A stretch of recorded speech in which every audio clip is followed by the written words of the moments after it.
এবার জিহাদের দামামা বাজছে মুসলিম বিশ্বে। এতদিন আবাবিল পাখির অপেক্ষায় থাকা দেশগুলো এবার হয়তো বুঝতে পেরেছে জিহাদ ব্যতীত থামানো সম্ভব নয় রক্তক্ষেকো ইসরায়েলকে, বন্ধ করা সম্ভব নয় এই মৃত্যু মিছিল। আর তাই বিশ্বের সব মুসলিম এবং মুসলিম সংখ্যাগরিষ্ঠ দেশকে ইসরায়েলের বিরুদ্ধে জিহাদ করার আহ্বান জানিয়ে একটি বিরল ফতোয়া জারি করেছেন বেশ কয়েকজন বিশিষ্ট মুসলিম আলেম।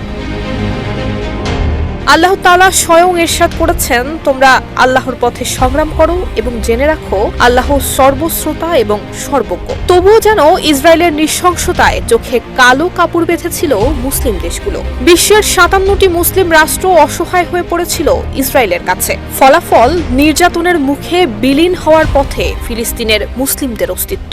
দেশ জুড়ে তোলপাড়। ওয়ালটন ফ্রিজ কিনে আপনিও হয়ে যেতে পারেন মিলেনিয়ার। তবে এবার বোধহয় ঘুম ভেঙেছে মুসলিম বিশ্বের। সম্প্রতি সমস্ত মুসলিম দেশকে তাদের ম্যান্ডেট অনুসারে ফিলিস্তিনের চলমান গণহত্যা এবং ব্যাপক ধ্বংসযজ্ঞ বন্ধে অবিলম্বে সামরিক, অর্থনৈতিক এবং রাজনৈতিকভাবে হস্তক্ষেপ করার আহ্বান জানান মিশরীয় ইসলামী পণ্ডিত ইউসুফ আল কারাদভির নেতৃত্বাধীন ইসলামী সংগঠন ইন্টারন্যাশনাল ইউনিয়ন অব মুসলিম স্কলার্সের মহাসচিব এবং প্রভাবশালী কুর্দি সুন্নি ইসলাম পণ্ডিত শেখ আলী আল কারাদাঘি। তিনি ইসরায়েলকে প্রতিহত করতে প্রায় 15 দফা ফরমান এবং ফতোয়া জারি করেছেন। আরও 40 জন ইসলামিক ব্যক্তিত্ব কারাদাঘির ফতোয়াকে সমর্থনও জানিয়েছেন।